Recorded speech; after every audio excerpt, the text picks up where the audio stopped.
Hello. This Sunday, September the 10th, I'll try to make problem 3 as well. We must count the number of elements of these two groups, and it's well known that scientists are poor counters, so let's see if I am and what we can deduce from that. The field FQ, of course, has Q elements.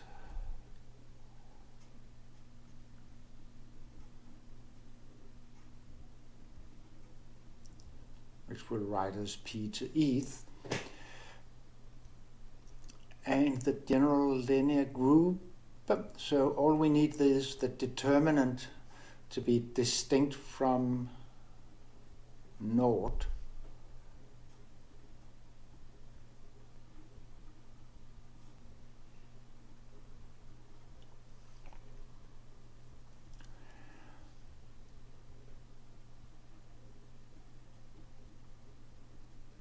And let's work on B. So just take the two cases, B being equal to naught and B being distinct from naught. If B is equal to naught, then this vanishes, so AD must vanish. That is that one of them must be naught. So if this one is naught, then this must maybe whatever it wants, and if this is not, well, I think it's a routine counting, which gives 2q minus 1 possibilities. Let's see, q minus 1 times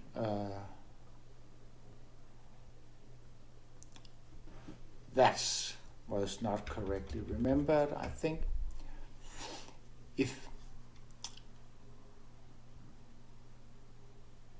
B is naught, then we have two A and D, and it's B of the order of q squared, of course. So if A is naught, then we have q, and if A is distinct from naught, that's q minus 1 possibilities. Now, AD. So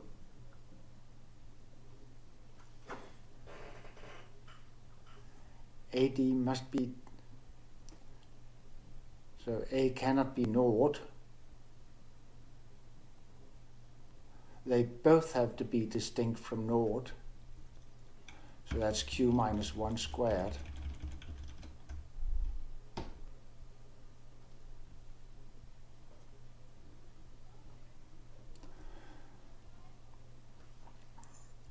And if B is distinct from naught, then AD and B can be what they want, and then we can, now that's interesting.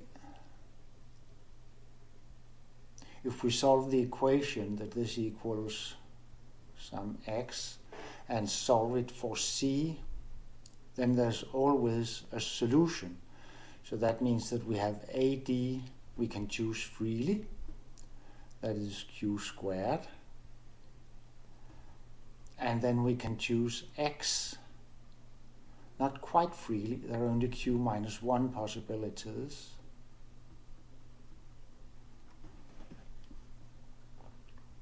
And then we can compute the value of C. And if B is naught, then we are down to these two. Yeah, I think that's it.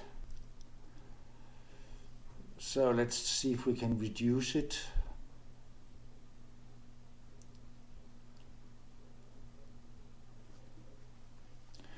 There's a common factor of q minus 1.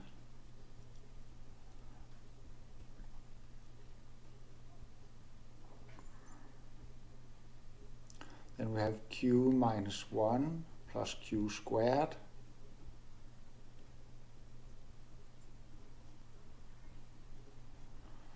I I can't see what we can do with that.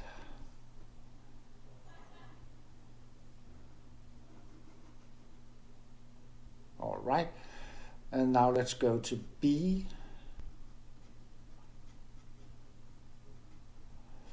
Here the determinant needs to be 1.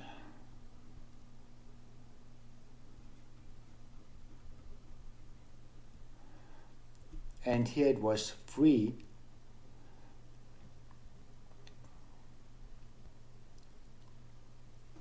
So if we map the general linear group to the determinant of it, that's a homomorphism of the multiplicative group of the general linear group and the multiple group of this field, and its kernel is exactly this.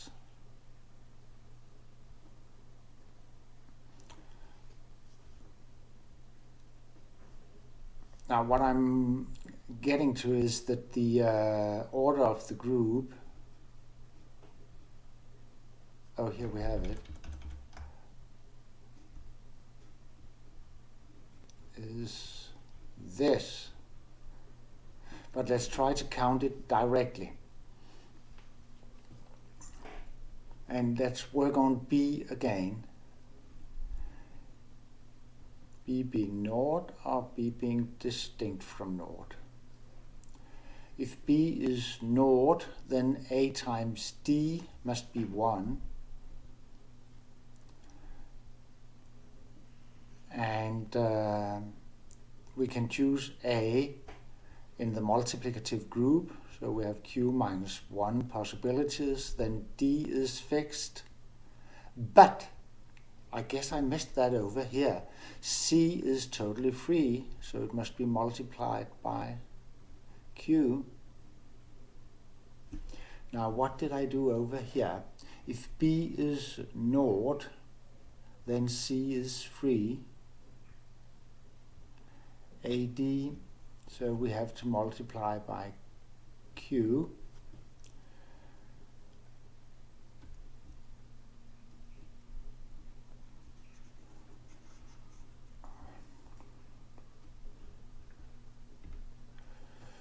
So we end up Q times Q minus 1 times Q minus 1 plus Q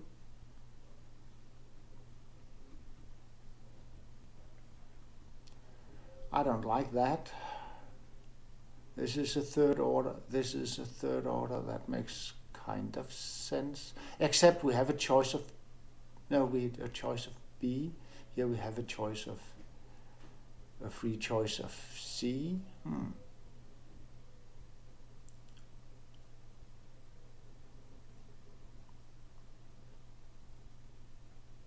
I didn't like it was proportional to 2Q square, 2 cube of Q.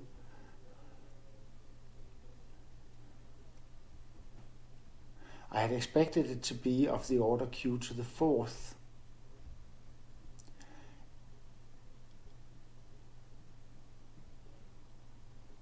If B is distinct, then we can choose A, D, and X freely.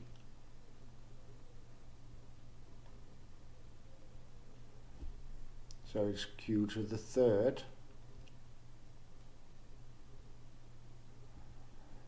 And then when B is naught, we can choose C freely and A and D so that the product fails to give naught. Once again.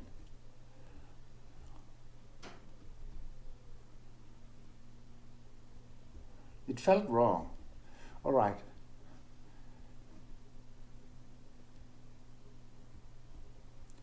So this is, from here we get Q minus 1, and from the other one we get Q squared. Wasn't that what I started? No, not quite. All right. Now let's go back to this. So we needed to divide this by q minus 1, so it's q times this.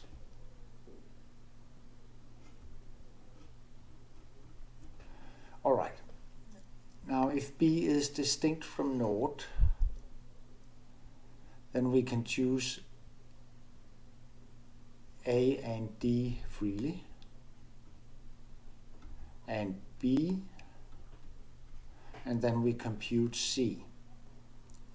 If b is naught, then we can compute choose a, that gives d, and we can choose c freely. All right, so let's add these guys.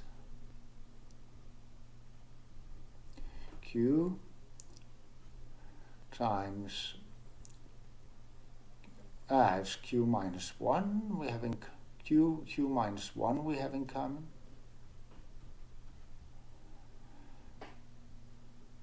and then times q plus 1. I believe I've seen this before.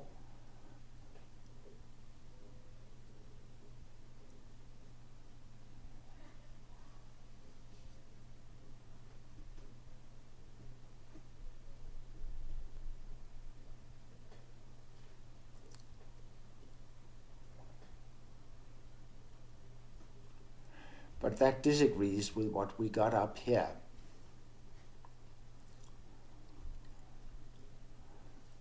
So I might be a scientist after all. Let's do it again.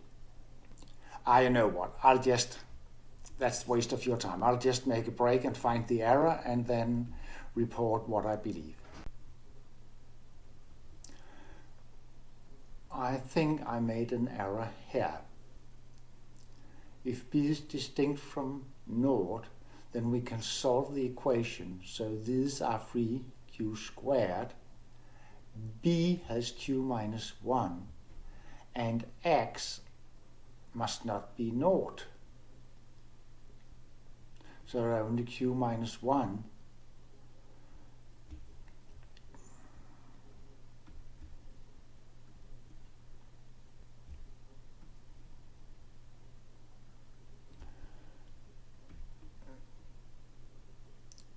So a and d were free, and b and x had q minus 1 squared.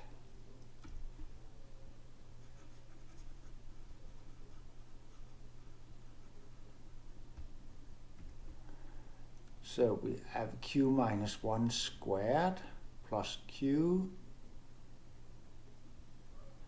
times q, and then q plus 1.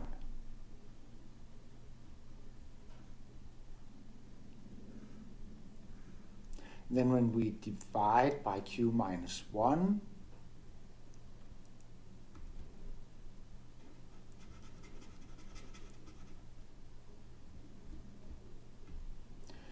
we get q times q plus 1 times q minus 1, which agrees with this result.